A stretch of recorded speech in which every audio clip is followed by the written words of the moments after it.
নমস্কার, ইন্দুর হেসেলে আপনাদের সবাইকে স্বাগত। আশা করি আপনারা সবাই ভালো আছেন। আজকের আমি যে রান্নাটা করছি সেটা হচ্ছে পটলডাঙ্গা স্ট্রিটের সেই বিখ্যাত আলু কাঁচকলা শিঙি মাছ বড়ি দিয়ে পাতলা ঝোল। এই ঝোলটা রান্না করার জন্য আমি এখানে নিয়ে নিয়েছি এই যে শিঙি মাছ, যেটাকে আমি কেটে ভালো করে নুন দিয়ে চটকে পরিষ্কার করে ধুয়ে নুন হলুদ তেল দিয়ে এটা কিছুক্ষণ মাখিয়ে রেখে দিয়েছি। এখানে আমি কড়াই বসিয়ে দিয়েছি, কড়াই গরম হয়ে গেছে। কড়াইতে এবার তেল দিয়ে দিচ্ছি।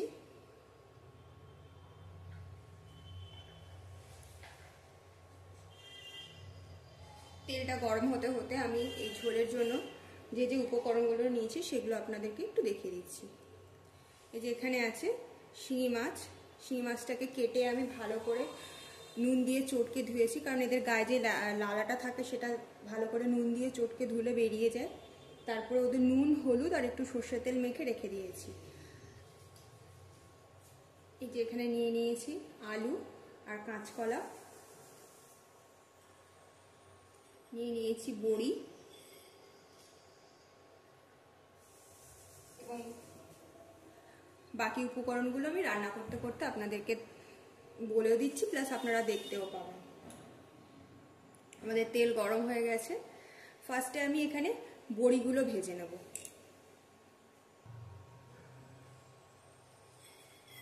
দিয়ে দিলাম বড়িগুলো।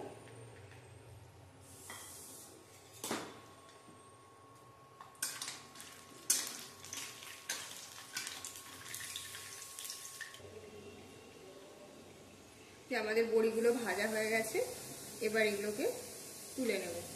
তারপরে এক এক করে মাছগুলো ভেজে নেব।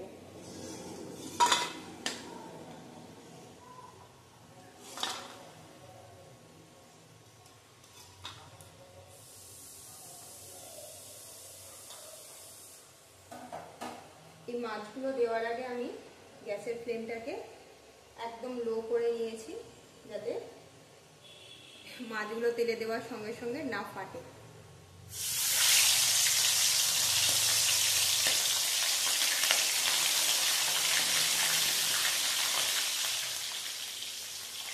এবং মাছগুলো দিয়ে একটুখানি খুন্তিটা লেজের কাছে এরকম করে রাখলে মাছগুলো আর বেঁকে যাবে না, কারণ যেহেতু জ্যান্ত মাছ তেলে পড়ার সঙ্গে সঙ্গেই বেন্ড হয়ে যায়। হালকা একটুখানি খুন্তিটা চাপিয়ে রাখলে বেন্ড হবে না। মানে এই প্রসেসে আমি করি আর তাই সেটা আপনাদের সঙ্গে শেয়ার করলাম। এই যে আমার মাছগুলো ভাজা হয়ে গেছে, দেখুন মাছগুলো একটাও বেন্ড হয়নি, পুরো একদম লম্বা হয়ে গেছে। এবার আমি মাছগুলোকে তুলে নেব।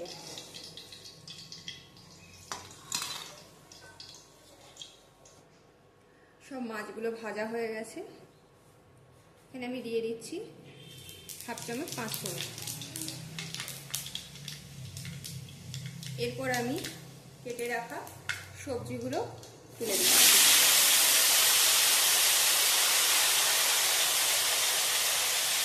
এরপর গ্যাস কমিয়ে সবজিগুলোকে খানিকক্ষণ ভেজে নেব।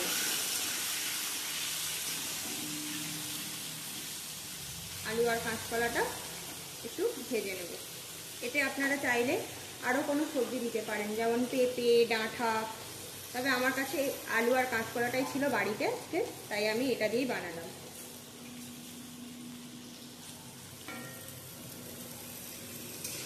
আর এই পাতলা ঝোলের জন্য আমাদের ইন্দুর হেসেলে অনেক দাদাভাই দিদিভাই কমেন্ট করে জানিয়েছেন যে কোনো মাছের হালকা পাতলা ঝোল দেখাতে।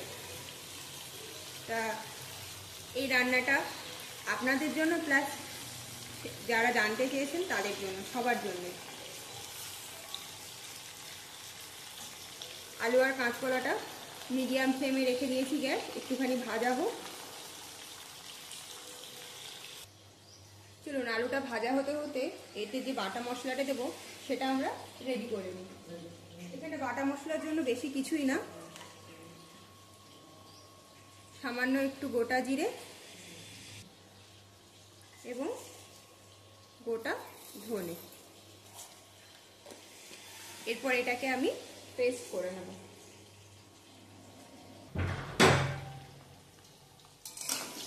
আলু আর কাঁচকলাটা ভাজা হয়ে গেছে। এবার এতে দিয়ে দেব 1 চামচ হলুদ গুঁড়ো,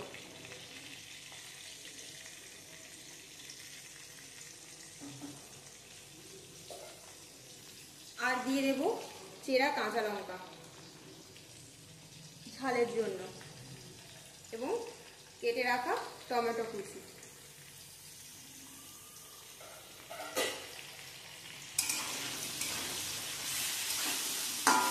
এবার এটাকে একটুখানি খানিকক্ষণ ভেজে নেব, টমেটোটা নরম হওয়া পর্যন্ত।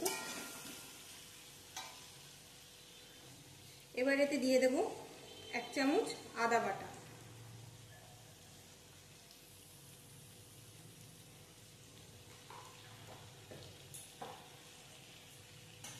দিয়ে এটাকে ভালো করে কষাবো।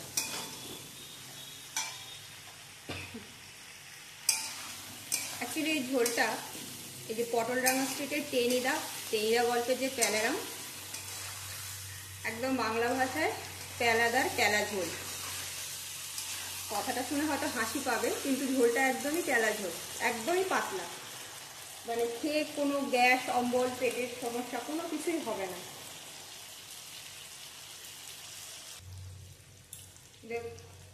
কষানো হয়ে গেছে, আদার কাঁচা গন্ধ চলে গেছে। এরপর ওই বেটে রাখা জিরে আর ধনে বাটাটা দিয়ে দেবো।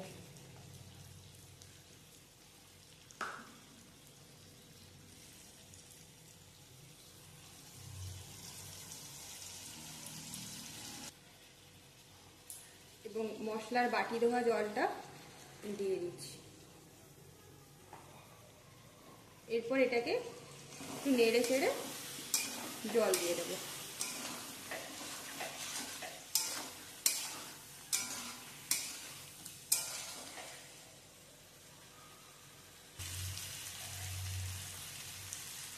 এরপর এতে দিয়ে দিচ্ছি পরিমাণ মতো জল। এরপর দিয়ে দেব পরিমাণ মতো নুন এবং স্বাদ মতো সামান্য পরিমাণে একটু চিনি। এরপর এটাকে নেড়ে চেড়ে ঢাকা দিয়ে দেব।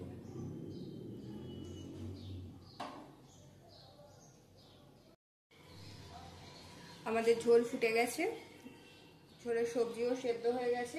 এরপর এতে দিয়ে দেবো বড়ি আর মাছগুলো এবং ধনে পাতা কুচি।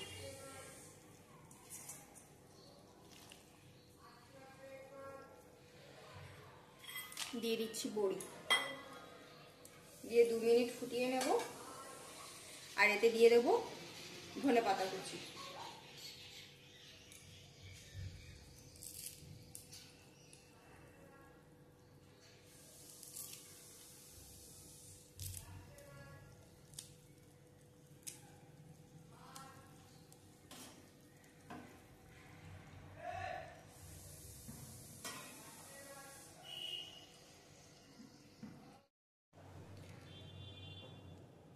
এই যে আমাদের বড়ি, আলু, শিঙি মাছ, কাঁচকলা দিয়ে পাতলা ঝোল রেডি।